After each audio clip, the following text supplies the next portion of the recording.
1 লাখ টাকা কি কোনো বিষয়? তাহলে যেমন আমার যখন রফিকুল থেকে বের করে দিছিল স্কুল থেকে, তখন আমার কাছে চালান খাটানো ছিল ধরো 3,000 টাকা। আমি মানে অসম্মান হয়েছে আর কি যে আমার বের করে দিছে। তখন একবার ভাবছি যে ফালাই দিব, 3,000 টাকা লস হলো, আমার কি হয়েছে, কোনো বিষয় না। যখন আমি যাবো তখন আমার পোলাপান ডাক দিয়ে বলেছে ভাইয়া জুস খেয়ে যাম, জুস খেয়ে যাম, জুস খেয়ে যাম।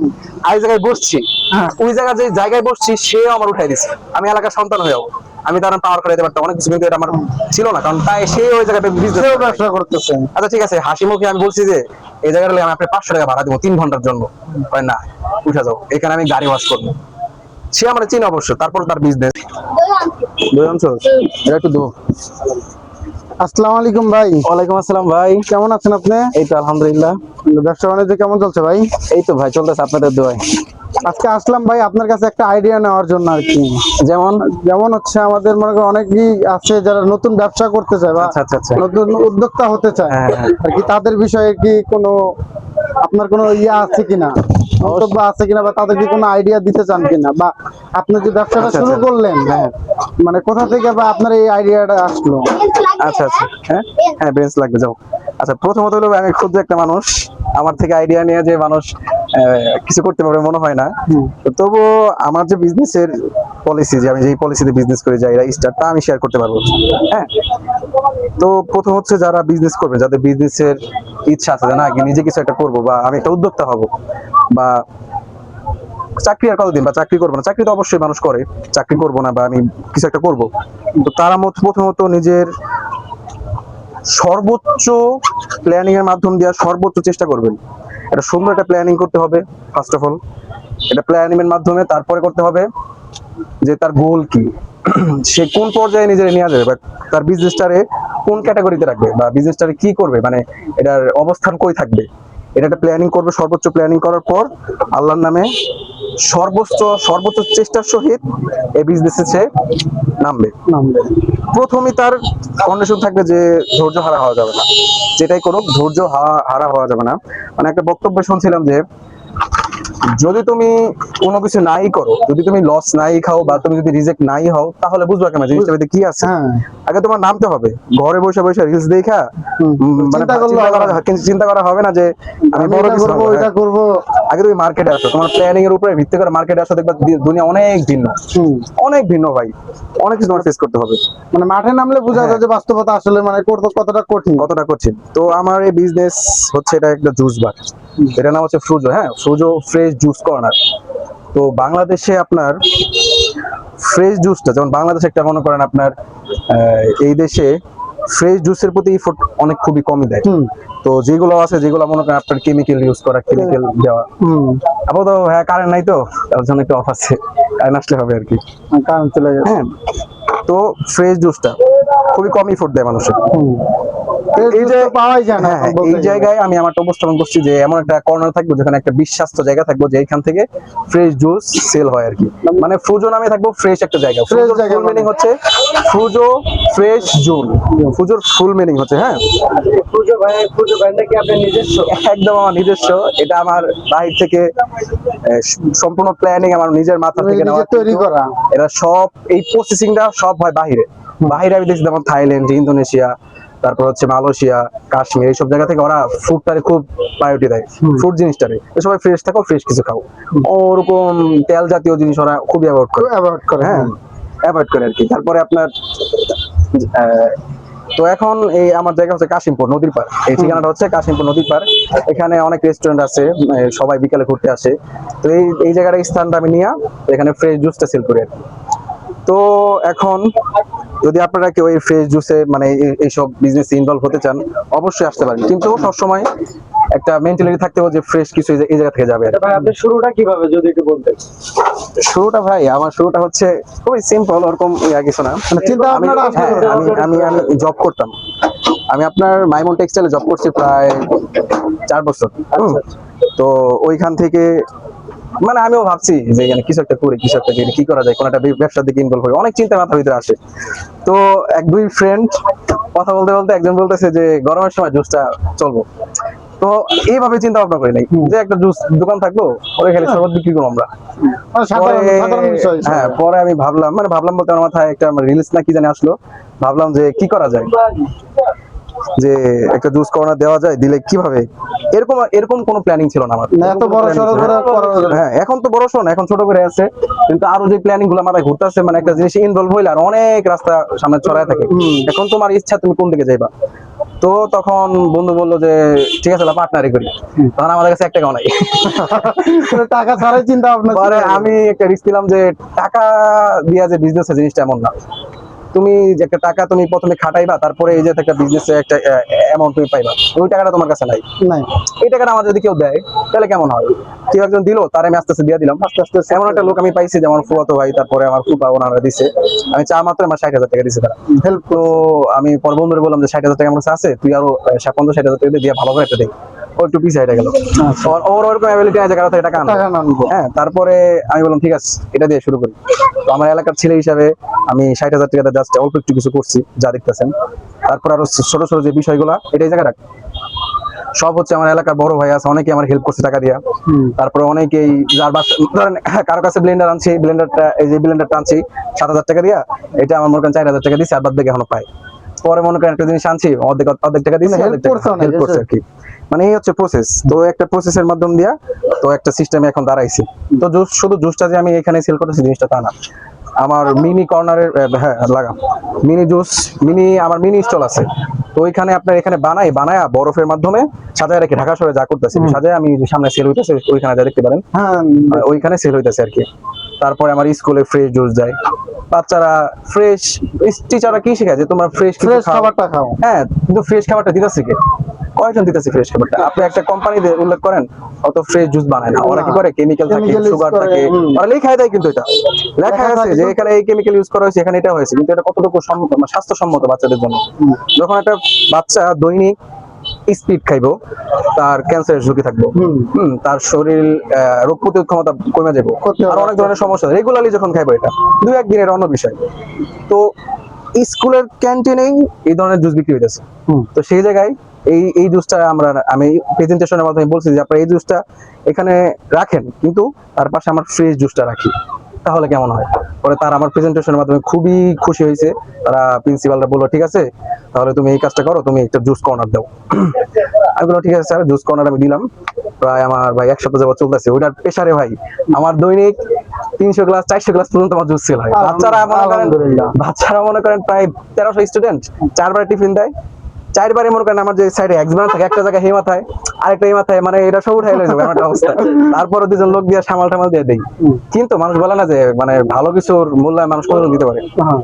আমার কারণে মানে স্কুলের ক্যান্টিন যে মালিক ছিল তার বলে ক্যান্টিন চলে না, তার আমার একবার ছেড় দেওয়া হয়েছে। আমার বলছে যে ভাই আপনার জুসের কারণে আমার ক্যান্টিন চলতেছে না।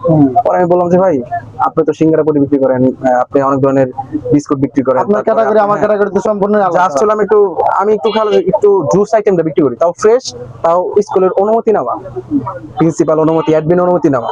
প্রিন্সিপাল আর অ্যাডমিন কে? স্কুলের মালিক তো আমরা তো মালিকের লোক।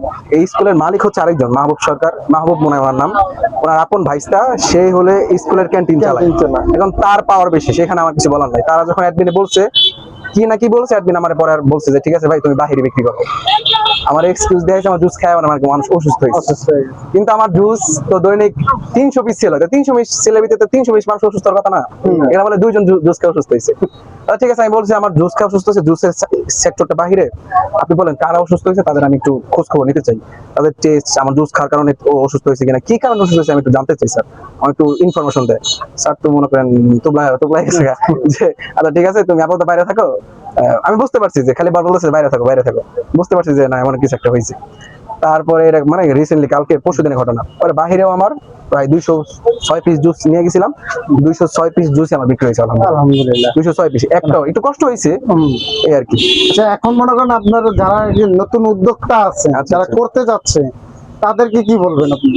এখন একটা বিজনেসের উপরে তো উদ্যোক্তা তো অনেক ধরনের হয়। এখন আপনি ডিসাইড, অনেকে ভাবতেছে যে আমি ব্যবসা করব, এখন কি নিয়ে করব বা কবে করব, এটাই মনে করেন শুরু করতে পারতেছেন। এটা হলো আপনার মেন্টালিটি, আপনার ধারণার উপরে। যেমন আমি এটা নিয়ে একটা যে বললাম না বন্ধু বান্ধব আলোচনা ভিতরে উঠে গেছে, এটা নিয়ে আমার চলতেছে, কিন্তু এটাতে আমার সংসারও চলতেছে। কিন্তু এটা একসময় হাস্যকর বিষয় ছিল আমার কাছে, জুস বেচবো, স্বাভাবিক আপনার মাথায় দেখবেন এমন এমন ক্রিয়েটিভিটি আসবো, এটা মানুষের ক্রিয়েটিভিটি থেকে আসে, মানুষের বুদ্ধিমত্তা থেকে আসে না। মাথাতে চিন্তা যে আপনি সারাদিন ফেসবুকে রিলস করেন, নাচ গান দেখেন, এগুলো না দেখে আপনি একটু একটু দেখেন না যে কি নিয়ে শুরু করা যায়। কত কিছু আছে, কাজের তো অনেক কিছু আছে। বিজনেস এমন একটা জায়গা, ইচ্ছা শক্তিটা হলো main। হ্যাঁ, সবচেয়ে ইম্পর্টেন্ট ইচ্ছা শক্তি, আপনি করবেন কিনা। তারপর হচ্ছে অনেক ফ্যামিলি প্রেশারের কারণে ভাই, এটা স্বাভাবিক বিষয় যে চাকরিটা ছেড়ে দিবো, বিজনেসে যাবো, রিস্ক নিবো। ভাই একটাই জীবন, এখন রিস্ক নিয়ে নামবেন কি নামবেন এটা আপনার সম্পূর্ণ ডিপেন্ড করে আপনার উপরে। এই যে আমি রিস্ক নিয়ে নামছি, আমি মনে করতেছি যে এটা আমার ফ্যামিলি খুশি। প্রথমত মা খুব ভয় পাইতো, 32,000 টাকা চাকরি ছেড়ে দিচ্ছি, মা বলতেছে যে খুব কষ্ট পাইছি। আবার এত এখন টাকা ইনভেস্ট করতেছেন, এই 1 সপ্তাহ ছেলে মা বলতেছে আমার 1 লাখ টাকা লোন তুলে দিছে আমার বিজনেসের জন্য। এটা কিন্তু ভাই খুব টার্নিং বিষয়, টার্নিং পয়েন্ট। হ্যাঁ, হ্যাঁ, 32,000 টাকা রানিং স্যালারি ছাড়া আপনি অনেক সাহস পাবেন আর কি। এইটাই ভাই, আমি বুঝি আমারটা বলি। কোরবানি ঈদের আগে আমার 32,000 টাকা স্যালারি, আমার বোনাস, এগুলো সহ ঢোকার কথা ছিল, কিন্তু বাচ্চাও ছিল, পরিবারও ছিল, সব ছেড়ে দিয়া 32,000 টাকা তো স্যালারি বাদই, তারপরে 15,000 টাকা হইলো আপনার কি বলে এটা কি বোনাস, এটাও বাদ দিয়ে আমি চাকরি দেয় করছি, মানে এইটাই ব্যবসা হিসেবে করছি। আমার তো 60,000 টাকা উঠে গেছে। আমি ঈদ সিজনটা ধরছি, প্ল্যানিং ধরছি যে আমি ঈদ সিজনে যদি চাকরি করি, ঈদ সিজনে আমি খালি 32,000 টাকা পেতেছি বা 40,000 টাকা পেতেছি। আর যদি ব্যবসা করি, আমার দৈনিক 12,000 টাকা সেল হয়েছিল তখন ঈদ সিজন। সময় বুঝা আমি ঈদের পরও করতে পারতাম জিনিসটা, একটু রিস্ক বোঝা নিচ্ছি। গেল যে আপনি অত বড় রিস্ক নিয়ে এগিয়ে হ্যাঁ, যাচ্ছেন। হ্যাঁ, যাদের মানে কোনো চাকরি করে না যারা, তারা তো অনায়াসে ব্যবসাটা করতে হ্যাঁ, পারেন। অবশ্যই। কারণ অনেকে দেখা যায় আমাদের দেশে অনেকে গ্রাজুয়েশন কমপ্লিট করে, পড়াশোনা কমপ্লিট করে বেকার ঘুরতেছে। হ্যাঁ ভাই, এটাই হাজার হাজার আমার ঘুরতেছে। সাথে চাকরি করছে 12,000 টাকা স্যালারি, মাস্টার শেষ। আমি কই ভাই তোর এরকম গ্রুপ সিস্টেমটাই সমস্যা ভাই। আপনি এসএসসি দিতেছেন, ইন্টার করতেছেন, তারপরে অনার্স করতেছেন, তারপরে মাস্টার্স করতেছেন, পরে 10,000 টাকা স্যালারি লিয়ে তো কান্তাছেন। ভাই চাকরিটা দেন। আপনি পড়াশোনা যদি করেন, অবশ্যই পড়াশোনা করা দরকার, কিন্তু যে কোনো একটা স্কিল নিয়ে করবেন। যে কোনো টেক্সটাইল নিয়ে টেক্সটাইল, গার্মেন্টস থাকলে গার্মেন্টস, বা আপনার ফ্যাশনের উপরে ফ্যাশন, যে কোনো একটার উপরে স্কিল ডেভেলপ করবেন যদি চাকরি করার ইচ্ছা থাকে। আর যদি বিজনেস ইচ্ছা থাকে, সবকিছু নিয়ে আপনার টোটাল নলেজ রাখতে হবে, সবকিছুর বিষয়ে। এটা নলেজ রাখ না, এটা হয়ে যায় বাস্তব। হয়ে যাবে আস্তে আস্তে। মাঠে নামলে আস্তে আস্তে মনে করা যাবে আমার তো দক্ষতা নাই, বিজনেস কেমনে করবো। আপনার বিজনেসে একটাই দক্ষতা লাগবে, যেটা ধৈর্য, সবচেয়ে বড় ধৈর্য। আর রিস্ক নেওয়ার একটা ক্যাপাসিটি থাকতে হবে, যে আমি একটু রিস্ক নিতে হবে। মনে করতে পারেন ভাই, এখন আমি চাকরি ছেড়ে দিয়ে এখন আমার সংসার কেমন চলবো। একটা মাস আপনার সংসার চলার মতন অল্প কিছু টাকা আপনি সঞ্চয় করে রাখেন। একটা মাস ধরেন আপনার বেতন পান 20,000 টাকা, সহজ হিসেবে বোঝাই। আপনি একটা মাস চাকরি করবেন না, একটা মাসে সংসার খরচ ধরেন 15,000 টাকা, 15-20 হাজার টাকা। হ্যাঁ 10-15,000 টাকা আপনি সঞ্চয় একটু আলাদা করলেন, আলাদা কর 10,000 টাকা। আপনি 50,000 টাকা যাতে লোন নিলেন, লোন নিয়ে আপনি যে কোনো একটা ব্যবসায় নামেন, আপনি 60-80,000 টাকা সেল হইব না? অবশ্যই। আস্তে আস্তে হইব না? আপনি ধরেন 1 বছরের লেগে 50,000 টাকা ঋণ নিলেন, স্বাভাবিক বুঝাই। ঋণ নিয়ে আপনার প্রতি মাসে 5,000 টাকা কিস্তি পড়লো, তা আপনি এই 50,000 টাকা খাটাইলে প্রতি মাসে ওই জায়গাতে 10,000 টাকা আসবো না? অবশ্যই। আপনার চালানো থাকবো, আপনার লাভ 5,000 টাকা আসবোই ভাই। আপনার সংসার চলার মতো ওই জায়গাতে টাকা আসবোই, স্বাভাবিক। এটা অস্বাভাবিক কিছু না, কিন্তু একটু প্ল্যানিং খাটান যে কোনটা করা যায়। এক কথাই বলি, বাংলাদেশ ফলো আপ না করে বিদেশ ফলো আপ করেন। বিদেশে কি করতেছে, বিদেশে কিন্তু ফুটপাথও বিজনেস হয়, ওরা ফুটপাথে কি বিজনেস করতেছে বা আউটসাইডে ওরা কি বিজনেস করতেছে, এগুলো দেখেন, তাহলে একটা ভালো একটা লাইন পাবেন। আপনার মূল লক্ষ্য এখন হলো যে মানুষকে যেটা দিবেন ফ্রেশ, একদম ফ্রেশ খাবারটা। কারণ যেহেতু আমরা আমার যে বাংলাদেশে ফ্রেশ খাবারটা পাই না। এই যে দেখেন এগিয়ে আসেন। এই যে আমার এখানে বরফ দেওয়া আছে, প্রত্যেকটা জুস কর্নারে যান বা বাইরের বরফের দোকানে যান, ওরা কিনা মাছের বরফ ইউজ করে। মাছের বরফ, খোলা বরফটা এই যে, আর আমার বরফটা প্রত্যেকটা এই যে এই একটা বোতল আমার কাইটায় ফালাই দিন, এটা আমার বাসায় বানানো বরফ একদম। ঠিক আছে, তো এই হচ্ছে বিষয়। আচ্ছা ঠিক আছে ভাই, আপনারা যারা এই উদ্যোক্তারা আছেন, একটু সাহস নেন, একটু ধৈর্য নেন, আর বাদ বাকি আল্লাহ ভরসা। আল্লাহর উপরে হাসিল নাসিল করে আপনার নামা যান। এই আর কি বলতে চাচ্ছেন যে আল্লাহর নাম নিয়ে ইনশাআল্লাহ জানি নামা যাবো। ভয় না নিয়ে জানি মাঠে নামা যাওয়া দরকার। পুরুষ ভাই জন্মাইছে, কিসের ভয়? তো লসই হবে একটা মাস লস। তারপর আমি 2-3 বার রিকোয়েস্ট করার পর সে রাজি হয় না, তারপর খুব অসম্মান হয়েছে। আমি মানে ওরকম মানে কোন ধরনের যে গরিব ঘরে না, মনে করেন একটু নিচু ইয়ের ফ্যামিলি ছিলাম না, ফ্যামিলির লোক ছিলাম না, মানে কেউ কোনো অসম্মান করে নাই। তো ওদিনকে বললাম যে বিজনেসের কারণে আজকে মানুষের অসম্মান হইলাম। পরে আবার ওই জায়গাতে আবার শুনলাম, আমি এখন জামুইগা। পরে পিচ্চিরা বলতেছে ভাইয়া জুস আমার একটা দিয়া যাও। জামুগা যখন, তখন এক লগে এক ঝাঁক দৌড় পেরাইছে, ভাই জুস খামো।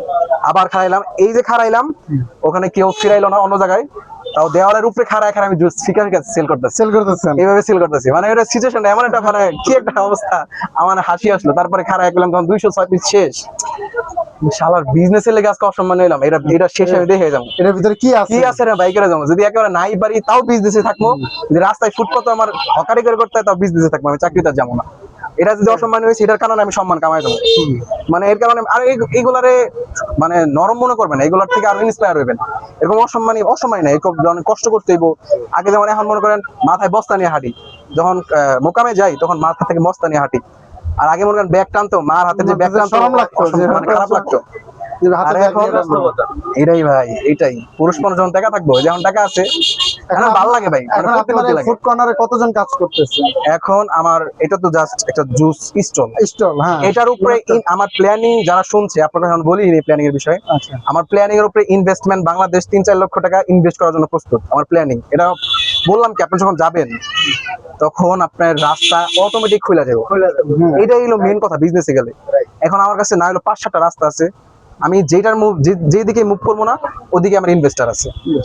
আমার এলাকার বড় ওয়াইডার উপর ইনভেস্ট করার জন্য প্রস্তুত, কিন্তু আমি এখন করতেছি না, কারণ আমার স্টলটা এখন আপাতত এই পর্যন্ত রাখতেছি।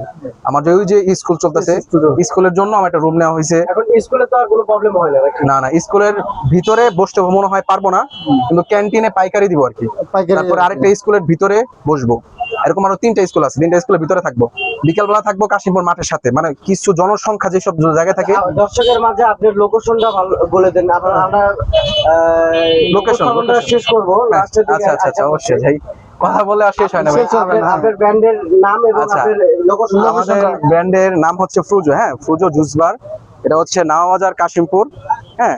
আর হচ্ছে আমাদের ফ্রুজোর ফুল মিনিং হচ্ছে ফ্রুজো ফ্রেশ জোন, হ্যাঁ, ফ্রুটি ফ্রেশ জোন আর কি। তো এখানে মূল লক্ষ্য হচ্ছে ফ্রেশ জুসটা মানুষের সামনে উপস্থাপন করা, এই আর কি। এটার লোকেশন হলো কাশিমপুর নদী পার, নামাবাজার, ছাওয়াঘাটার সাথে। হ্যাঁ, সিলোঘাটের সাথে। ওকে, আচ্ছা ভাইয়া, ঠিক আছে, আচ্ছা ভাইয়া, আপনাকে অসংখ্য ধন্যবাদ ভাইয়া। আপনার সাথে কথা বলে খুব ভালো লাগলো। আচ্ছা ঠিক আছে ভাইয়া, আচ্ছা ঠিক আছে, আসসালামু আলাইকুম। আসসালামু আলাইকুম।